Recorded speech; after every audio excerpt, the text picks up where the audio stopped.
Hello. तो चलिए दोस्तों हम शुरू करते हैं। सबको आवाज जा रही है हमारी? ठीक है। सबसे पहले आज हम बात करेंगे डेलीगेटेड लेजिस्लेशन, इसके पूरे कॉन्सेप्ट क्या होते हैं और इसकी कॉन्स्टिट्यूशनैलिटी क्या है। इन दो चीज़ों पे आज हम बात कर लेंगे। तो आज का हमारा टॉपिक क्या है? Delegated legislation. इसका कॉन्सेप्ट क्या है और एग्जैक्ट मीनिंग क्या होता है डेलीगेटेड लेजिस्लेशन का, और इसकी कॉन्स्टिट्यूशनैलिटी और कंडीशनल लेजिस्लेशन, इन तीन चीज़ों पे आज हम बात करेंगे। एक आध घंटे में लेक्चर खत्म हो जाएगा। सबसे पहले हम समझने की कोशिश करें डेलीगेटेड लेजिस्लेशन। इन दोनों को दो वर्ड में हम तोड़ लेते हैं। डेलीगेटेड लेजिस्लेशन, डेलीगेशन मतलब क्या होता है हम समझेंगे। To hand over, to hand over. Delegated का मतलब होता है टू हैंड ओवर, और लेजिस्लेशन जैसा कि आप सभी को पता है सिर्फ कानून बनाना। जो भी पार्लियामेंट हमारा काम आज के डेट में कर रही है वो उसका काम है लेजिस्लेटिव वर्क। और डेलीगेटेड मतलब टू हैंड ओवर, जब कानून बनाने का अधिकार किसी और को दे दिया जाता है, पार्लियामेंट के अलावा जब ये अधिकार किसी और को दिया जाता है, उसी को हम कहते हैं डेलीगेटेड लेजिस्लेशन। पार्लियामेंट के अलावा जब किसी को दिया जाता है। अब इसको और इजी लैंग्वेज में अगर समझना हो तो सबसे पहले हम बात करेंगे कि सालमन ने इसके ऊपर एक डेफिनेशन दिया था कि any legislation which proceed from other than legislator is called the subordinate legislation। अब हमें समझना है कि सबऑर्डिनेट लेजिस्लेशन क्या होता है। थोड़ा सा हम इसमें आगे बढ़ेंगे। एक पेपर देखिए, एक नया कॉन्सेप्ट आता है जिसको हम कहते हैं subordinate, subordinate legislation. Delegated legislation को ही सबऑर्डिनेट लेजिस्लेशन कहा जाता है। इसको डेलीगेटेड डीएल को ही हम एसएल कहते हैं। डेलीगेटेड लेजिस्लेशन को हम डीएल से डिनोट करें और इसी को ही हम एसएल कहते हैं। It's okay. इंग्लैंड में डेलीगेटेड लेजिस्लेशन को वेल नोन एसएल से जाना जाता है। इंग्लैंड में डेलीगेटेड लेजिस्लेशन वर्ड का यूज न करके हम सबऑर्डिनेट लेजिस्लेशन वर्ड का यूज करते हैं। सालमन ने क्या कहा था कि एनी लेजिस्लेशन, कोई भी कानून बनाने का अधिकार, which proceed from other than legislature is called the subordinate legislation. यानी कि मैं यहाँ पहले लिख देता हूं, any legislation, any legislation which proceed from other than legislator, other than legislator is called subordinate legislation. ठीक। अब हमें देखना है कि एनी लेजिस्लेशन, कोई भी कानून बनाने का अधिकार जो कि which proceed from other than legislator, यानी कि लेजिस्लेटर को हम अगर इंडिया के कॉन्टेक्स्ट में डिनोट करने की कोशिश करें, जिसे हम पार्लियामेंट समझ लेते हैं, पार्लियामेंट के अलावा किसी को भी अगर कानून बनाने का अधिकार दिया जाता है तो उसी को डेलीगेटेड लेजिस्लेशन या फिर सबऑर्डिनेट लेजिस्लेशन कहा जाता है। एकदम लेमन लैंग्वेज में अगर हम समझने की कोशिश करें तो हम ध्यान देंगे कि पार्लियामेंट यानी संसद या कोई भी जिसको कानून बनाने का अधिकार पहले से है, जो कि हमारे संविधान ने दे रखा है, उसके अलावा अगर ये अधिकार किसी को भी दिया जाता है, इसी को हम डीएल या फिर एसएल कहते हैं। डीएल या फिर एसएल कहते हैं। आई होप आपको डेलीगेटेड लेजिस्लेशन होता क्या है बेसिक कॉन्सेप्ट समझ में आ गया होगा। ठीक, एकदम बेसिक कॉन्सेप्ट। इसी में एक और टर्म आता है sir, conditional legislation. Delegated legislation समझ में, डेलीगेट का मतलब होता है किसी और को पावर देना। डेलीगेट मतलब होता है किसी और को पावर देना, यानी कि टू हैंड ओवर, किसी और को ये पावर दे देना। और लेजिस्लेशन मतलब कानून अधिकार, कानून बनाने का अधिकार किसी और को दे देना। अब वो किसी और को सिर्फ और सिर्फ पार्लियामेंट को छोड़ के, क्योंकि पार्लियामेंट को कानून बनाने का अधिकार हमारा संविधान खुद देता है, यानी कि इसके पास सुप्रीम अथॉरिटी है कानून बनाने को लेके। तो जिसके पास ये अथॉरिटी पहले से है, वो छोड़ के अगर किसी और को ये काम दिया जाएगा, उसको हम कहते हैं डेलीगेटेड लेजिस्लेशन। अब हम इसमें आगे एक अगला टर्म समझेंगे, कंडीशनल लेजिस्लेशन। क्या समझे? Conditional legislation. Conditional legislation basically होता क्या है कि यूएस सुप्रीम कोर्ट ने कंडीशनल लेजिस्लेशन नामक टर्म का इवॉल्व किया था। यूएस के सुप्रीम कोर्ट ने कंडीशनल लेजिस्लेशन नामक शब्द का इजाद किया था। अब कंडीशनल लेजिस्लेशन होता है, इसको समझने के लिए पहले आप एक एग्जांपल के थ्रू समझिएगा। एक एग्जांपल, जैसे मान लीजिए पार्लियामेंट कोई भी कानून बनाती है, parliament make any law which apply for certain time and on the certain area and authorize any authority to extend the time period or extend the area by notification if required, then this type of delegation is called the conditional legislation.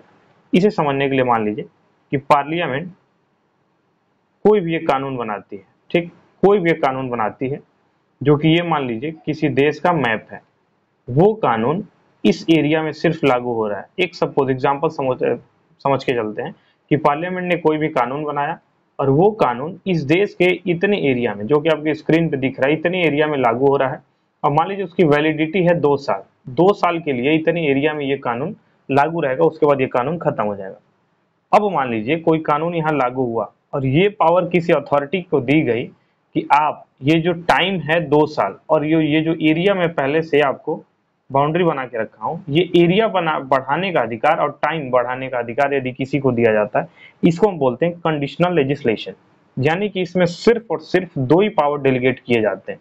पहला, एक तो time बढ़ाने का और दूसरा area extension.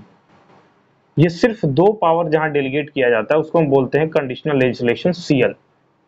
और जो delegated legislation, दोनों में अगर बेसिक डिफरेंस समझने की कोशिश करें तो डेलीगेटेड लेजिस्लेशन में हम कानून बनाने का अधिकार भी डेलीगेट करते हैं, कंडीशनल लेजिस्लेशन में हम कानून बनाने का अधिकार डेलीगेट नहीं करते हैं, सिर्फ और सिर्फ टाइम पीरियड और एक्सटेंशन ऑफ एरिया, यही 2 चीजें हम डेलीगेट करते हैं। ये 2 चीजें वो अथॉरिटी एक्सटेंड कर सकती है। इसे और थोड़ा समझने के लिए हम थोड़ा सा आगे चलेंगे कि कंडीशनल लेजिस्लेशन में क्या होता है। लेजिस्लेटिव पावर बिल्कुल नहीं डेलीगेट की जाती है, सिर्फ और सिर्फ टाइम पीरियड और एरिया एक्सटेंशन, ये 2 चीजें। इसको आप लिख लीजिए। अगर हम बात करें कंडीशनल लेजिस्लेशन में तो no legislative power can be delegate.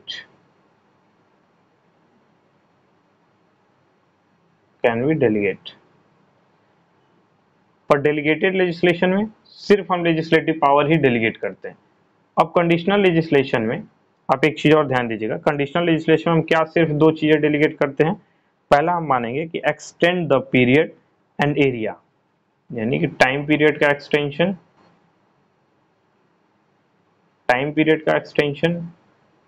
Plus area का एक्सटेंशन। एक सेकंड रुकिएगा दोस्तों। चलिए दोस्तों, इसे हम एक छोटा सा एग्जाम्पल के थ्रू समझने का कोशिश करते हैं। समझिए, जैसे मान लीजिए कोई भी एक, ये हमारा पूरा एक इंडिया है, ठीक, एक कानून बना और वो कानून पार्लियामेंट ने बनाया और उसका पार्लियामेंट ने बनाया और ये सिर्फ नहीं, स्टेट लेजिस्लेशन ने सपोज कर ये बनाया कि यूपी के स्टेट लेजिस्लेशन ने बनाया और वो हुआ कि पूरे उत्तर प्रदेश पे ये लागू होगा और 2 साल के लिए इसका टाइम पीरियड रहेगा। 2 साल के लिए ये कानून पूरे उत्तर प्रदेश पे लागू रहेगा, उसके बाद ये 2 साल के बाद हो सके तो खत्म हो जाए। उसी कानून के किसी एक सेक्शन में, मान लीजिए सपोज करिए सेक्शन 2 में ये लिख दिया गया कि उत्तर प्रदेश के गवर्नर को ये पावर दिया जा रहा है कि वो अगर चाहें तो ये 2 साल के टाइम पीरियड को एक्सटेंड कर सकता है और ये सिर्फ यूपी में लगाया गया है, कुछ जिलों जहां जहां पे नहीं लगा है उस जिले में भी ये एक्सटेंड कर सकता है, या फिर जिस जिले में पहले से लगा है उस जिलों से ये हटा के उसको लिमिटेड भी कर सकते हैं। ये पावर हम यूपी के गवर्नमेंट को मान लीजिए देते हैं। ये जो पावर दिया गया है कि या तो जो 2 साल का टाइम पीरियड है वो, या फिर जो एरिया पहले से डिसाइड किया गया है उस एरिया को घटाना या बढ़ाना, ऐसे पावर को हम कहते हैं कंडीशनल लेजिस्लेशन। दोस्तों, अगर आपको फिर भी डाउट है तो अभी हम एक केस डिस्कस करेंगे, उस केस के थ्रू शायद ये सारी चीजें क्लियर हो जाएंगी। ठीक है, अब सबसे पहले हम वो केस से देख लेते हैं। ठीक, केस देख लेते हैं। केस देखने के लिए केस का साइटेशन लिखिएगा आप सब लोग, केस का साइटेशन लिखिएगा। Inder Singh versus state of Rajasthan. Inder Singh versus state of Rajasthan. कौन से ईयर का केस है? 1957 सुप्रीम कोर्ट, 1957 सुप्रीम कोर्ट। इसमें हुआ क्या, बेसिकली ध्यान दीजिएगा। Rajasthan tenant protection ordinance was promulgated in Rajasthan for 2 year. एक कानून बनाया गया जिसका नाम था राजस्थान टेनेंट प्रोटेक्शन ऑर्डिनेंस। क्या नाम था? Rajasthan tenant protection ordinance. Rajasthan tenant protection ordinance, जिसका टोटल टाइम पीरियड था 2 साल, और ये 2 साल के लिए राजस्थान स्टेट में लागू हो रहा था। इसी ऑर्डिनेंस का सेक्शन 2 राजस्थान के गवर्नर को ये पावर दे रहा था, राजस्थान के गवर्नर को ये पावर दिया जा रहा था कि वो चाहे तो ये 2 साल का टाइम पीरियड को बढ़ा सकता है, और जिस एरिया में ये राजस्थान टेनेंट प्रोटेक्शन ऑर्डिनेंस लागू होता है उस एरिया को ये घटा सकते थे, और उस एरिया में ये और एक्सटेंशन भी कर सकते थे। ये 2 पावर गवर्नर, राजस्थान के गवर्नर साहब को दी गई थी। बाय नोटिफिकेशन वो जब चाहे तब इसमें चेंज कर सकते थे, सिर्फ इन 2 चीजों में। इसी को हम बोलते हैं कंडीशनल लेजिस्लेशन। क्या बोलते हैं? Conditional legislation. अब मैं उम्मीद करता हूं कि आपको कंडीशनल लेजिस्लेशन पूरी तरह समझ में आ गया होगा। कहिए तो एक और केस इस पे हम डिस्कस कर देते हैं। चलिए एक और केस देखते हैं। ये Inder Singh versus state of Rajasthan हुआ। नेक्स्ट केस हमें जो देखना है उस केस का साइटेशन है Tulsipur sugar company limited versus notified area committee. मैं लिख देता हूं citation, Tulsipur sugar company limited versus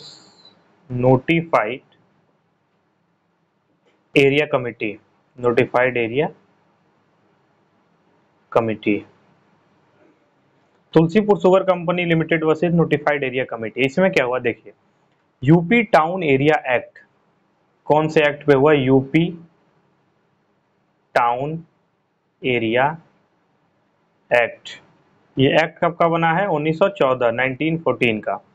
UP town area act का सेक्शन 3 जो है, इस एक्ट का सेक्शन 3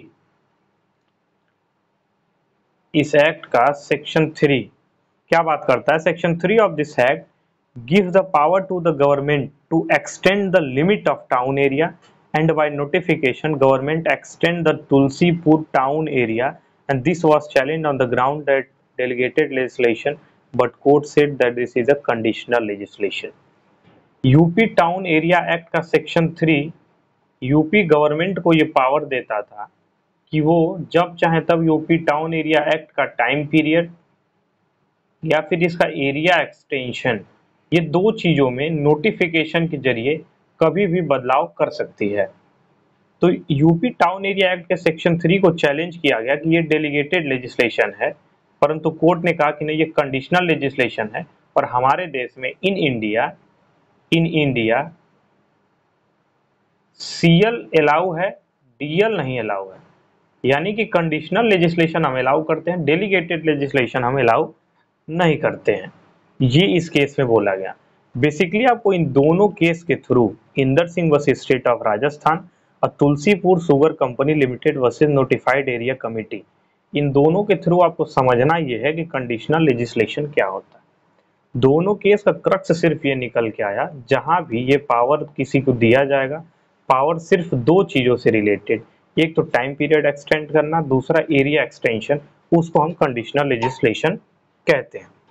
ये आपको समझ में आया। अभी हम डेलीगेटेड लेजिस्लेशन पे बात नहीं कर रहे हैं, हम डेलीगेटेड लेजिस्लेशन पे आगे चल के बात करेंगे। अब हम देखेंगे, पर मैं पूरा उम्मीद करता हूं कि आपको डेलीगेटेड लेजिस्लेशन क्या होता है ये समझ में आ गया होगा। डेलीगेटेड लेजिस्लेशन क्या होता है ये आपको पूरी तरह समझ में आ गया होगा। सबसे स्टार्टिंग में ही हमने बात कर ली कि डेलीगेटेड लेजिस्लेशन क्या होता है। डेलीगेटेड मतलब होता है टू हैंड ओवर, यानी कि डेलीगेट करना, किसी और को देना। और लेजिस्लेशन मतलब कानून बनाने का अधिकार, पार्लियामेंट जब अपना ये कानून बनाने का अधिकार किसी और को देती है, इसी को हम बोलते हैं डेलीगेटेड लेजिस्लेशन। अब इसकी कॉन्स्टिट्यूशनैलिटी क्या है, बाकी इसके और एस्पेक्ट क्या है, ये हम आगे देखेंगे। अभी फिलहाल हम यहाँ क्या देखते हैं, यहाँ एक चीज हम देखने की कोशिश करेंगे कि हमें डेलीगेटेड लेजिस्लेशन की जरूरत क्यों पड़ी। Why we need delegated legislation, हमें डेलीगेटेड लेजिस्लेशन की जरूरत क्यों पड़ी। सबसे पहला कारण हम लिखेंगे emergency measure. Emergency measure, emergency measure से बचाव के लिए हमारे देश में इमरजेंसी जैसे सिचुएशन के रोकथाम के लिए हमें डेलीगेटेड लेजिस्लेशन की जरूरत पड़ी। दूसरा, 3-4 पॉइंट है, आप लिख लीजिएगा। दूसरा, to fulfil the details, to fulfil the details in gap, to fulfil the details in gap. तीसरा पॉइंट इसका आप लिख लीजिएगा, ओवर बर्डन ऑन पार्लियामेंट। ये आप सबको समझ में आ गया होगा, over burden on parliament, over burden on parliament. चौथा पॉइंट है कि why we need delegated legislation, technicality,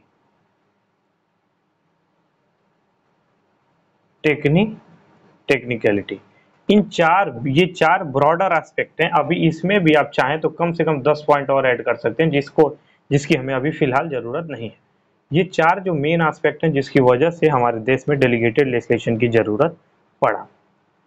classification अगर आपको देखना पड़े डेलीगेटेड लेजिस्लेशन का, तो कई सारे क्लासिफिकेशन है, like extension and application act, alteration, enabling act, dispensing and suspending, rule making power, classifying and fixing standard. तो इस पे अभी फिलहाल ध्यान नहीं देना है, क्लासिफिकेशन पे नहीं, क्योंकि जब हम आगे पढ़ेंगे कंट्रोल तो उसमें हम क्लासिफिकेशन पे थोड़ा बहुत बात करेंगे।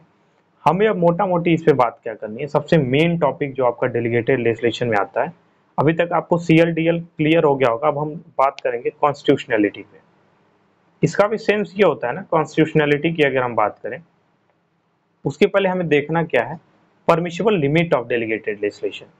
क्या देखना है, permissible limit,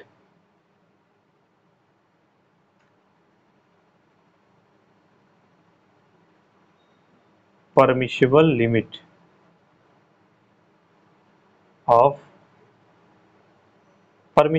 of delegated legislation.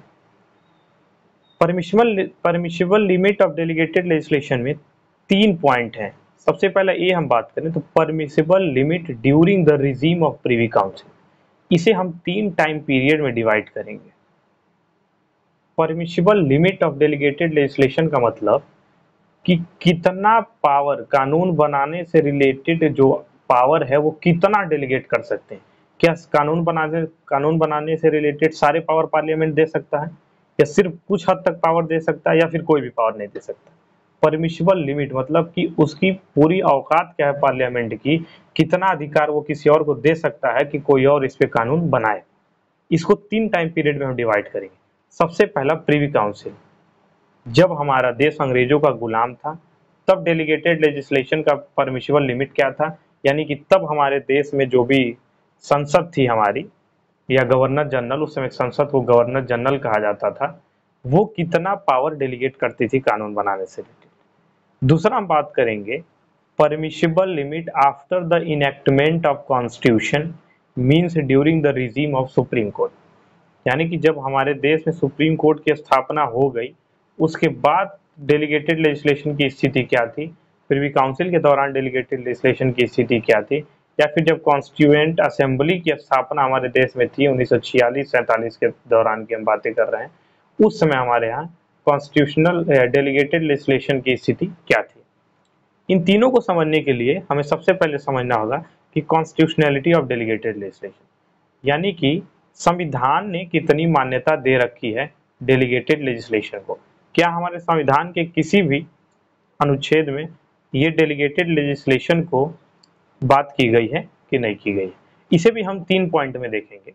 3 point में कहाँ देखेंगे, तो सबसे पहले इसका हम यूके में देखेंगे, फिर यूएसए में देखेंगे, फिर इंडिया में देखेंगे। ये तीनों काफी बड़े टॉपिक हैं जिसको पूरा कवर करने में 1.5 से 2 घंटे लग जाएंगे। इसलिए आज हम ये 15-20 मिनट जो भी हुआ, जो भी कॉन्सेप्ट है constitutional delegated legislation and conditional legislation का, ये आपका बेसिक्स में भी क्लियर हो गया होगा। इसके बाद भी दिक्कत होगा तो आप टीचमेंट ऐप के कमेंट सेक्शन में जरूर लिखिएगा, मैं इसे देख लूँगा। रही बात कॉन्स्टिट्यूशनलिटी या परमिशिबल लिमिट की, तो ये हम नेक्स्ट वीडियो में, क्योंकि वो वीडियो लंबा होगा, अभी फिलहाल काफ़ी रात हो गया है, मैं नहीं चाहता कि इसे और लंबा खींचा जाए, तो इसे हम कल देख लेंगे आगे। अभी फिलहाल डीएल और सीएल क्या है ये क्लियर हो गया होगा, तो इसको कमेंट में जरूर लिखिएगा। इसी के साथ इसको यहीं समाप्त करते हैं, फिर मिलते हैं आपसे अगले लेक्चर में। धन्यवाद।